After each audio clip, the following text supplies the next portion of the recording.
Olá a todos, caminheiros, trabalhadores, frequentadores, todos que se conectam com essa casa.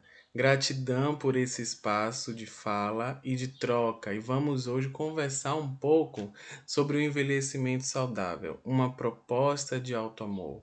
Então, qual é o meu conceito de velhice e de que forma eu estou me guiando para uma caminhada saudável?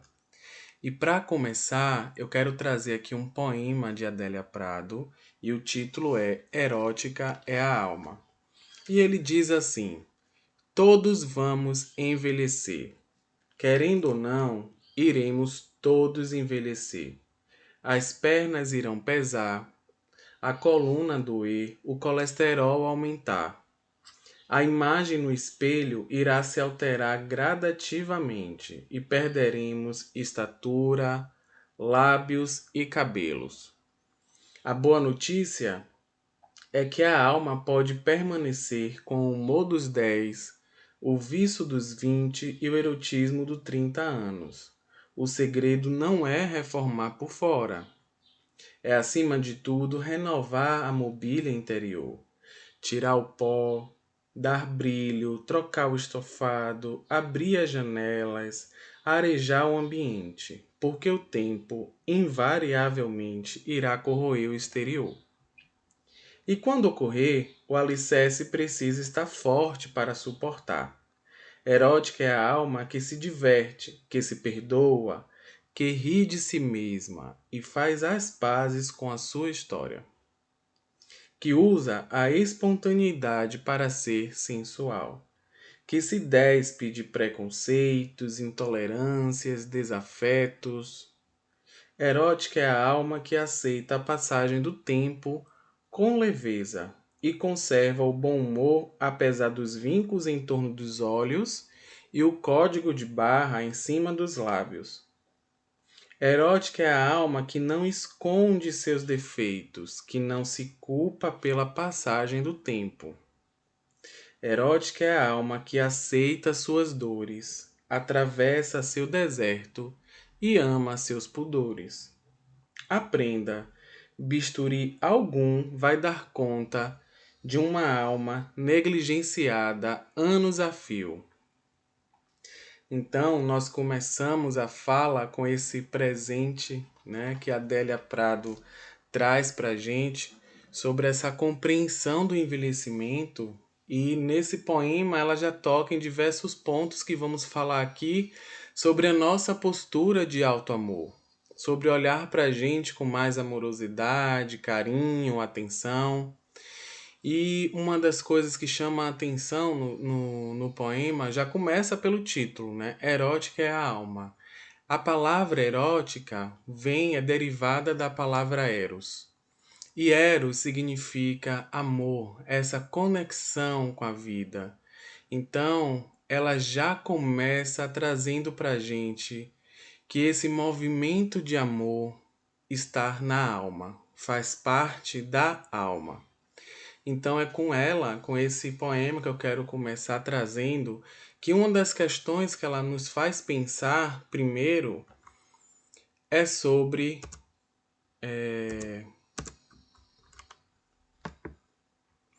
a necessidade da gente acolher a nossa caminhada. Então, o quanto é importante eu aprender, eu olhar para trás, se eu já vivo essa fase do ciclo de vida humano, a velhice, e acolher tudo aquilo que foi possível, tudo também que não foi possível, e entender que agora é um novo tempo e novas oportunidades podem surgir de transformação e de crescimento pessoal, e espiritual, né? Então, é perceber que todos nós precisamos acolher também o nosso processo de envelhecimento. Nós vamos passar por mudanças diversas, mudanças fisiológicas, mudanças psíquicas cognitivas, mudanças sociais, e esse processo de transformação e de mudança é um processo da vida. Cabe a, a cada um de nós estabelecer o que é que eu estou buscando aqui nesta minha caminhada. Então, além de acolher, perceber como é que está a minha busca pela espiritualização, né? E Joana traz uma frase que é interessante, que ela diz: a velhice é quadra abençoada da existência planetária, que nem todos têm a oportunidade de alcançar. Então, o que é que eu vou fazer para alcançar essa oportunidade na vida? E se eu alcancei essa oportunidade, o que é que eu estou fazendo com ela? Né? Algo para a gente começar a refletir sobre a imagem da velhice, porque muita das nossas ações, do nosso comportamento, tem conexão direta com aquilo que eu penso, com o conceito que eu estabeleço para as coisas. E com a velhice não seria diferente, né? Então, é, e trazer essa fala diante do conceito, da forma como entendemos o que é ser velho, na sociedade hoje, né, no momento atual, primeiro é trazer que hoje existe uma experiência social de invisibilidade. A pessoa que envelhece passa por essa crença no senso comum, na ideia social de que é uma pessoa que não serve para nada e de que é uma pessoa que vai estar sempre isolada, sem a possibilidade de ser vista na vida. E aí precisamos perceber e conectar mais que essa fase da vida é primeiro uma fase natural. Todos nós, para aqueles que têm a oportunidade, né, vamos chegar nesse espaço, vamos chegar nessa fase de vida. E podemos viver a partir disso, né, a conexão com a nossa experiência, com tudo que eu pude fazer nessa encarnação. Além disso, eu posso acessar minha sabedoria a partir disso, o quanto eu posso construir essa referência também na minha caminhada. Mas para isso, eu preciso também entender a forma como eu vejo o meu envelhecer, como eu percebo ele. Porque se eu mesmo já me considero inútil, então os caminhos, as possibilidades vão estar restritas para mim, né? E aí essa ideia já é uma ideia que vem de longo tempo, né? Inicialmente as pessoas envelheciam com 30, 40 anos e hoje, graças a tantos avanços tecnológicos da ciência e da permissão, né? Claro, do nosso enriquecimento enquanto humanidade, que conquistamos essa longevidade, aumentamos cada vez mais nosso tempo de vida aqui na Terra. Então, inicialmente, existia um lugar muito mais intenso de inutilidade e as pessoas idosas eram colocadas em casas separadas muitas vezes do convívio social, porque ali elas iam ficar lá até o momento da sua morte, da sua morte física. E partindo dessa ideia, novos teóricos e pessoas tentando modificar um pouco essa visão a partir também do fenômeno da longevidade, que trouxeram o conceito de terceira idade, de melhor idade, porque era um conceito que tenta dar um outro tom, um outro olhar sobre a velhice e traz uma leveza um pouco melhor no sentido de desconstruir aquele lugar pesado de que tínhamos anteriormente, né? Então, o que acontece é que essas nomenclaturas tiveram sua participação nesse processo de transformação da visão do que é ser uma pessoa idosa. Ao mesmo tempo, hoje talvez não seja tão favorável utilizar esses nomes, porque, primeiro, eles restringem as pessoas que estão participantes, que estão participando dessa categoria de idade. Então, para aquelas outras que vivem diversos adoecimentos, que passam por perdas muito delicadas. Para elas, talvez não seja a melhor idade.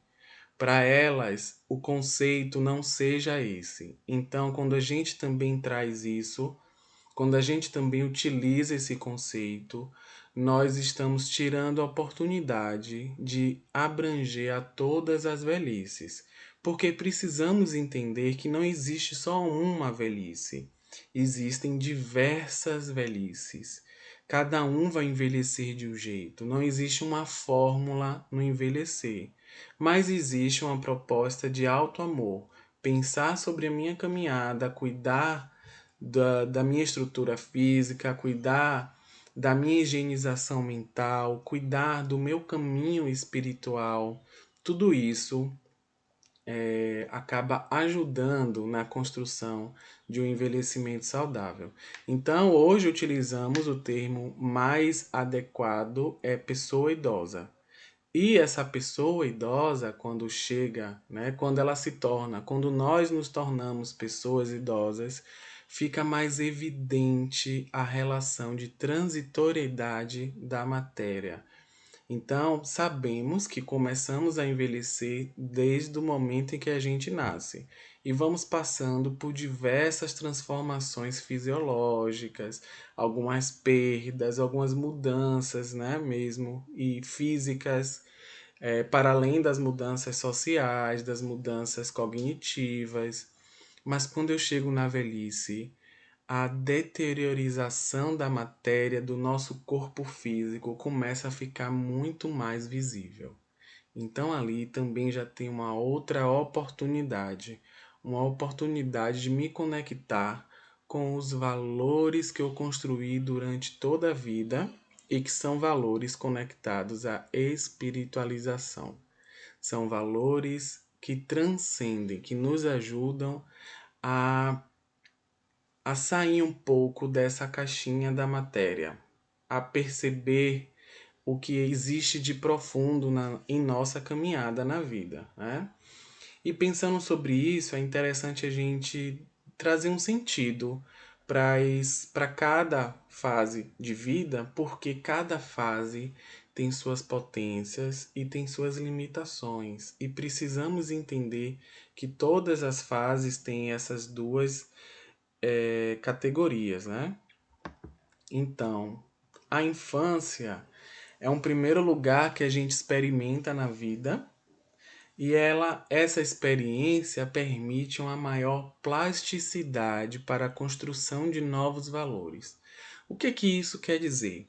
Quer dizer que nós temos uma maior possibilidade de aprendizado, né? Isso significa que eu não posso aprender em outras fases de vida? Não. Eu posso aprender em todas as fases de vida. Mas nessa fase, essa plasticidade me garante aquele sistema familiar, né? A transmissão de valores, a transformação, inclusive, dos valores que, enquanto espírito, eu preciso ter para construir na minha caminhada.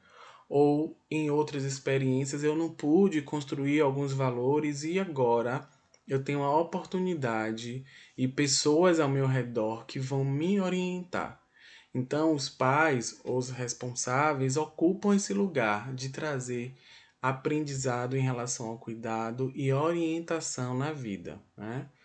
E aí, passando por essa fase, que é uma fase que a gente está muito mais conectado assim com o outro, a gente depende exclusivamente desse outro para dizer o que é certo, para dizer o que é errado, para muitas vezes inicialmente, né, cuidar de todas as nossas alterações fisiológicas, nos ensinar sobre as nossas mudanças. E aí eu saio dessa fase e vou inaugurar a fase da adolescência. E nessa fase da adolescência eu começo a descolar desse outro, porque a partir daí eu vou começar a construir minha identidade. Eu vou me despedir da infância e, ao mesmo tempo, é uma fase que eu vou me aproximar do que é ser adulto. eu vou aprender sobre isso, eu vou me conduzir para esse caminho de autorresponsabilização na vida. Então, vão acontecer mudanças fisiológicas, mudanças de todas as ordens, né? E, é, e eu vou ter em mim, é claro que a gente precisa também trazer essa compreensão de que ali existe um espírito, nós somos espíritos, e que nós trazemos registro da nossa herança espiritual, de tudo que eu já vivi, de tudo que eu já experimentei. Então, porventura, essas inquietações de experiências que eu já vivi aparecem inconscientemente e eu vou estar em meio a muitas mudanças e transformações internas, até que esse processo se finalize na construção dessa pessoa adulta, né? Que pode assumir o seu lugar na vida com maior propriedade. Então, se vocês notarem essa imagem, por exemplo, tem esse círculo de folhas e esse círculo de folhas vai se transformando, né? É isso que vai acontecendo com o nosso corpo como um todo, né? Toda a nossa dinâmica material vai passando por essa transformação desde o início, desde o primeiro momento. Chegamos na fase adulta e a fase adulta traz para a gente uma maior produtividade social, a fase que eu vou buscar construir o meu espaço no mundo, a fase também que eu vou perceber mais claramente as minhas mudanças fisiológicas, né? Quando eu trago isso, mudanças fisiológicas na fisiologia, mas mudanças voltadas para o processo de envelhecimento. Então eu começo a perceber alterações muitas vezes de mobilidade, eu começo a notar mais claramente algumas mudanças na cognição e eu vou percebendo algumas transformações que ainda são no nível bem mais leves, mas que até então, na adolescência, não tinha, a transformação era em outro nível, era de crescimento, né? E na fase adulta eu chego nesse auge, né, de se a gente pensar numa curva do desenvolvimento e vou começando a viver esse lugar, né, de buscar e de me apropriar da minha caminhada. Agora a responsabilidade é minha, a responsabilidade pelos meus atos, eu começo a me conectar mais com isso. Até que eu chego na velhice. E aqui a gente caracteriza com essa última fase da dessas folhas. E a velhice é considerada hoje, na verdade, a gente percebe que vai ser, que já é a nossa maior faixa de ciclo de vida humano. Então, cada vez mais nós temos conquistas diante da longevidade e precisamos rever, né? Como é que eu quero viver essa fase? É uma fase que eu vou encontrar as quebras com as ilusões. Então, todo valor, todo conhecimento, todo sentimento e toda conexão que eu tenho na vida ilusória vai começar a se desfazer e eu vou ficar apenas com aquilo que é eterno dentro de mim.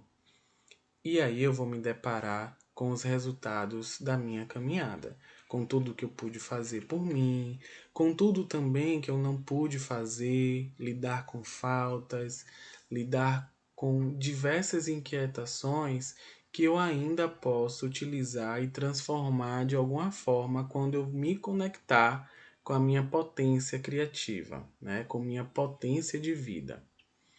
E a percepção das mudanças vão ocorrer de forma mais intensa, né? Por mais que existam diversas velhices, as transformações fisiológicas vão acontecer para todos, né? Todos nós vamos envelhecer. E aí a gente precisa se deparar. Quais são os desafios que eu posso enfrentar no envelhecimento, né?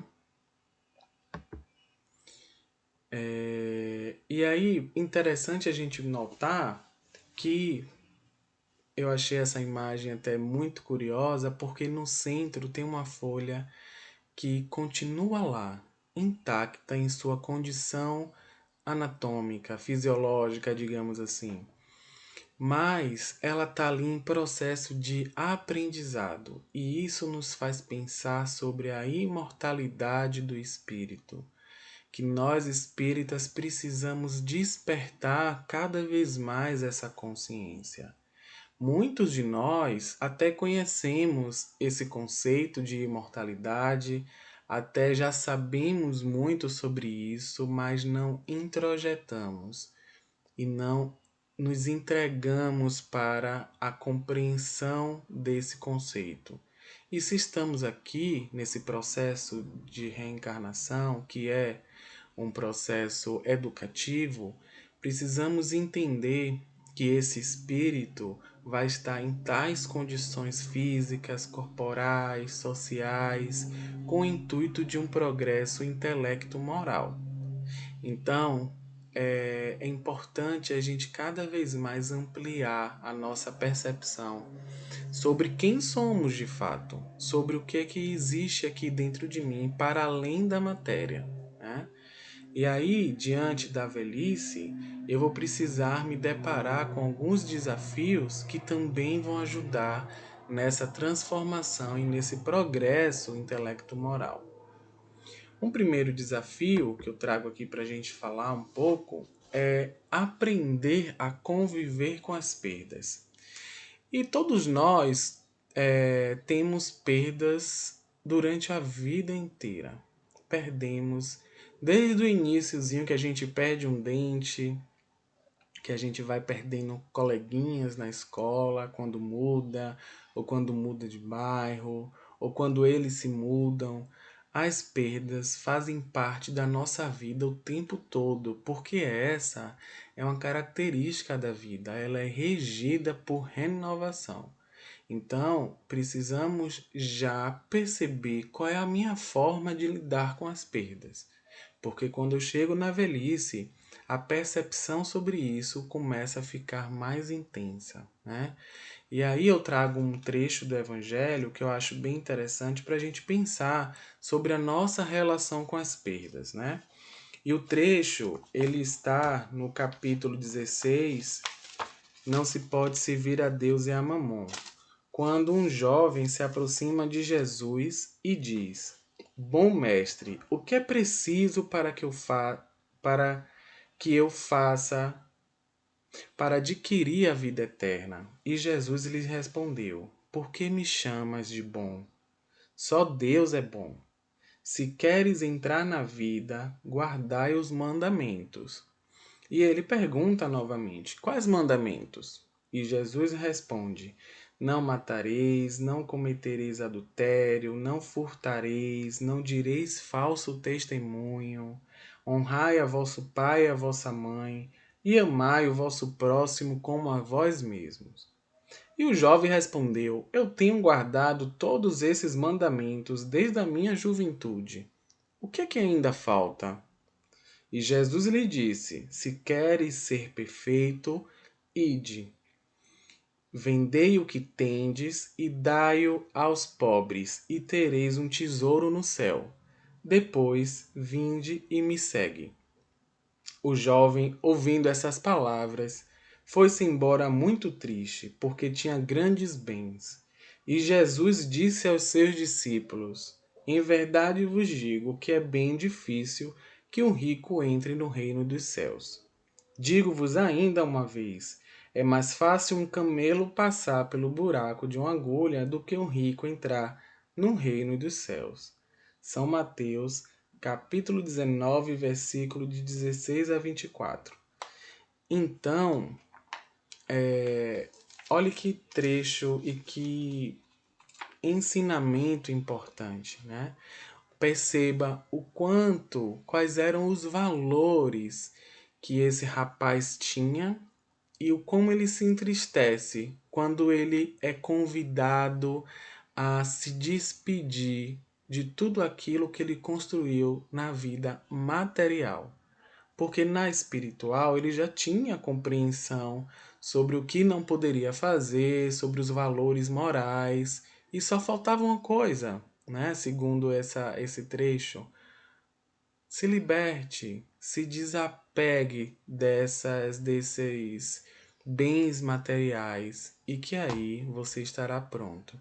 Então isso traz para a gente uma reflexão sobre quais são os valores que eu tenho construído na vida, né? Eu tenho me faltado para alimentar mais os valores materiais ou os valores do espírito, porque na velhice os valores materiais eu não vou ter mais em mãos. E essa é uma percepção necessária para todos nós que somos espíritas, no sentido de, e talvez todos nós que somos humanos, no sentido de nós vamos partir para outras experiências na vida e retornar à vida espiritual com aquilo que eu construí no meu íntimo, com toda a reforma que eu fiz no meu íntimo, com todas as aprendizagens que eu pude trazer para o meu íntimo. Então, esse é um desafio que se torna mais intenso no período da velhice, mas que faz parte do nosso processo de envelhecimento na vida da matéria. Um outro desafio que é importante a gente pensar é sobre o lugar da pessoa idosa na família. Então, muitas pessoas idosas e pessoas que ainda estão nesse processo do envelhecer falam sobre o medo de ter, né, essa sensação de peso para a família.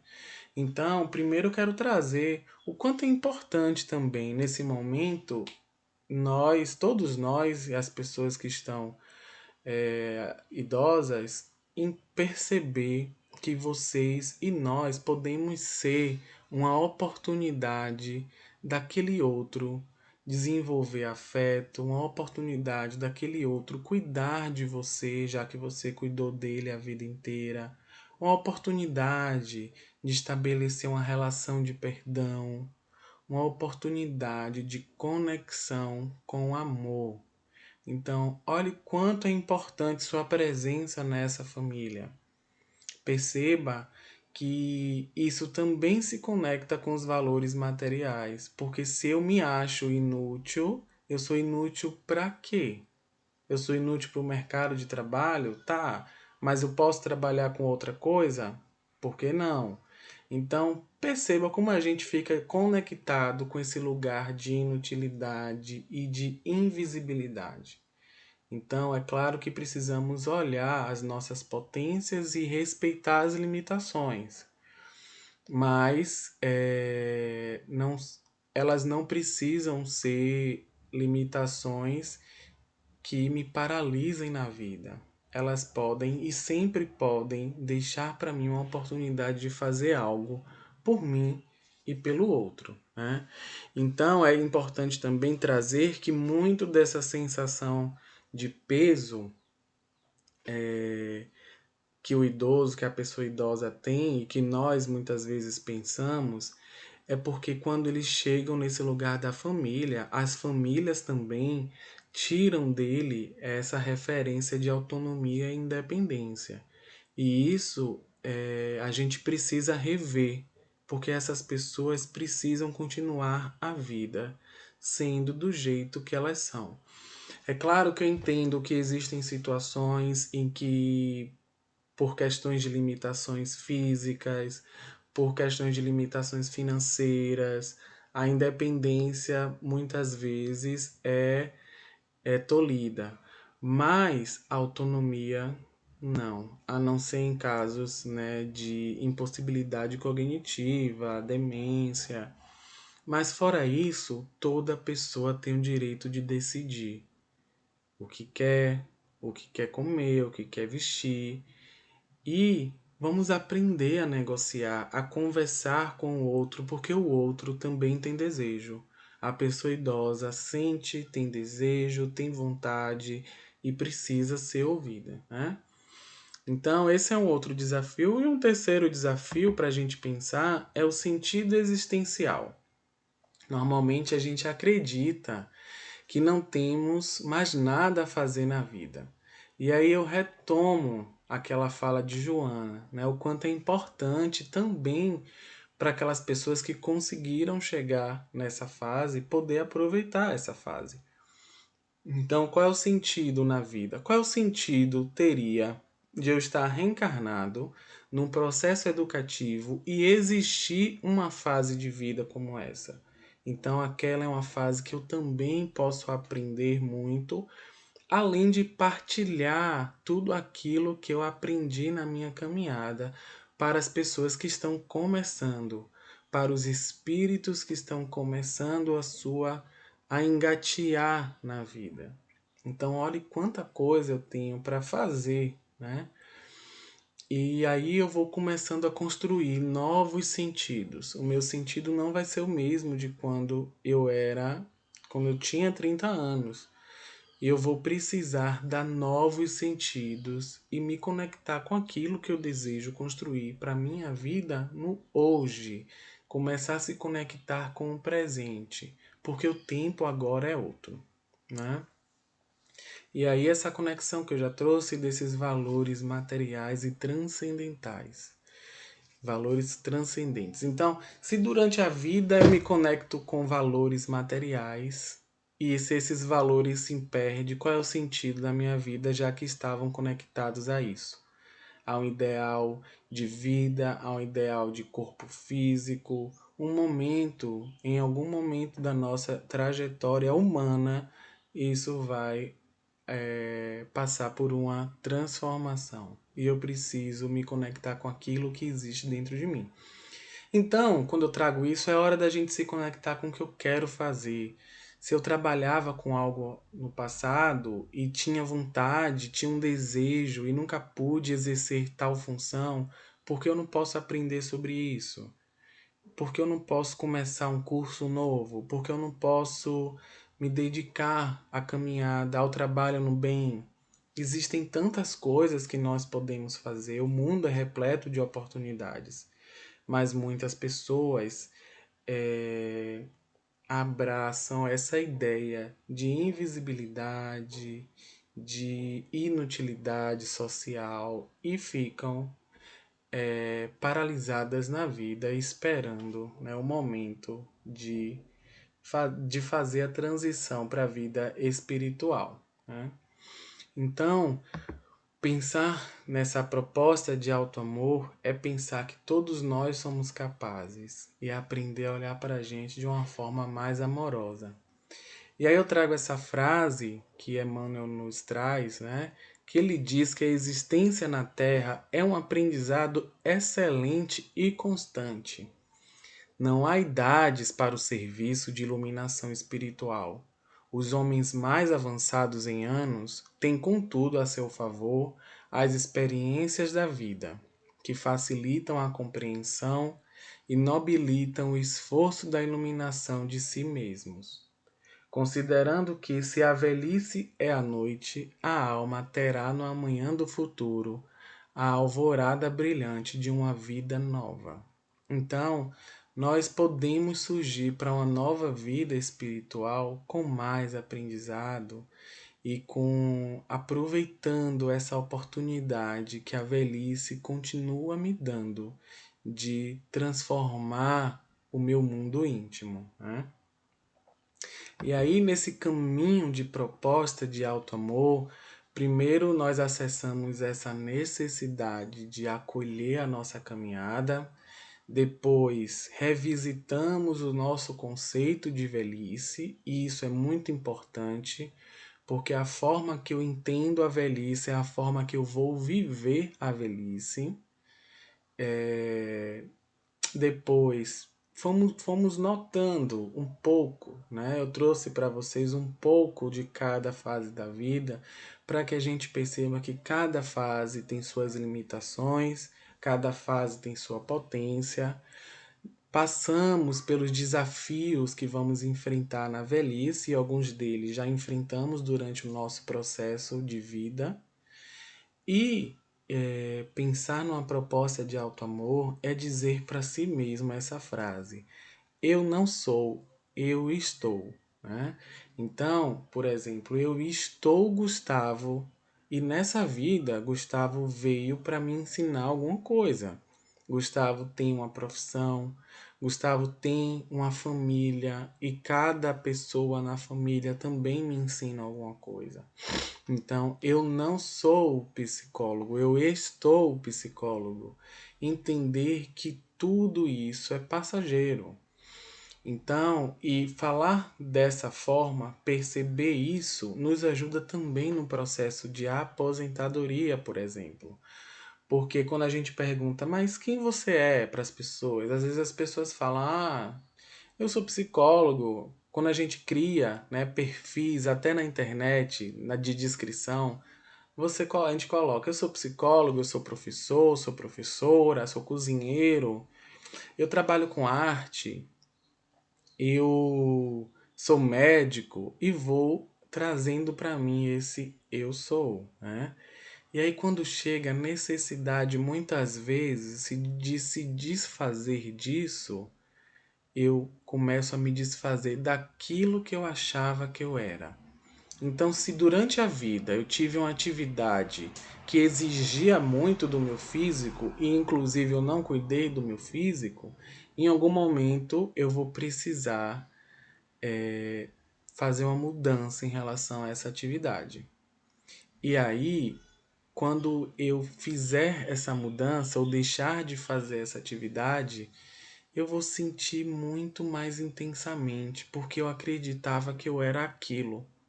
Então eu preciso entender que isso também é uma experiência e que precisamos planejar nossa velhice, precisamos planejar esse momento de aposentadoria e notar o que é que eu posso fazer mais na vida. Algumas profissões ainda permitem continuar o trabalho, mas ainda assim de forma diferente também. Então, será que eu posso hoje começar a encontrar algo novo para mim?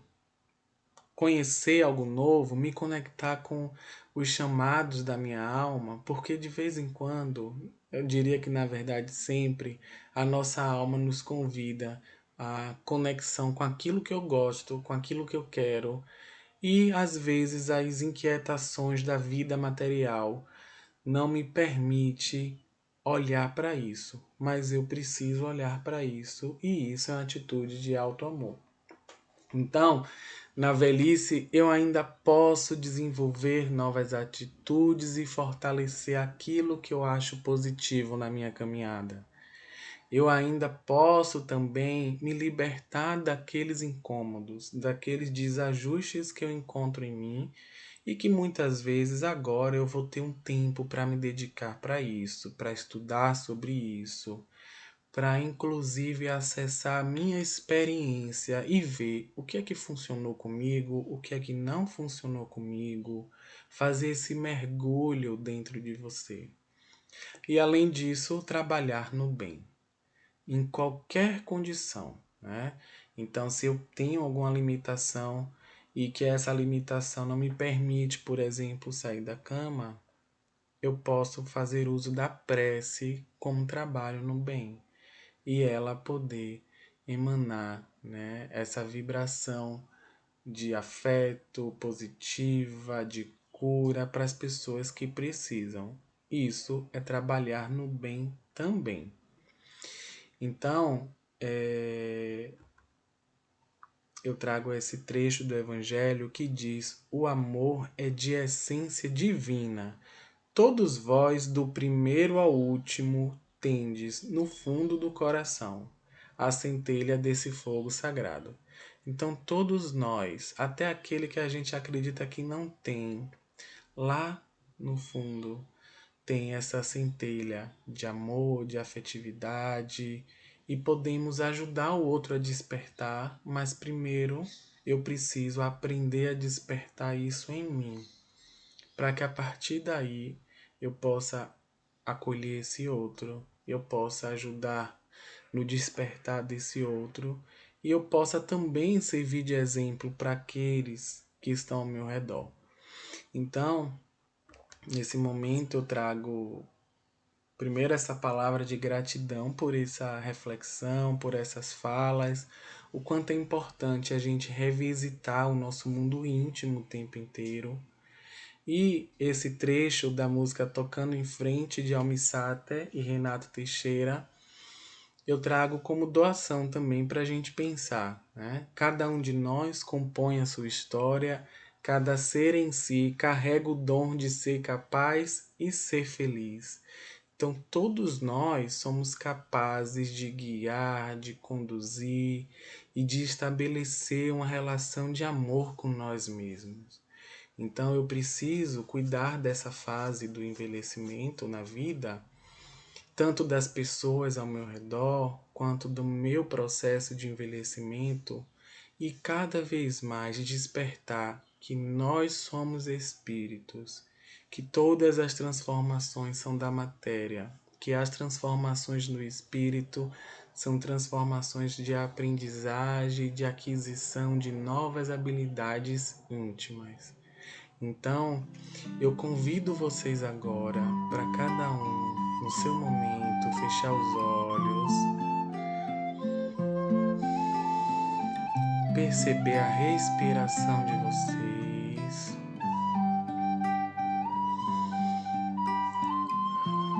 deixar o ar sair pela boca e nesse momento escutar a batida do seu coração, deixando os ombros ficarem mais leves e sinta o seu corpo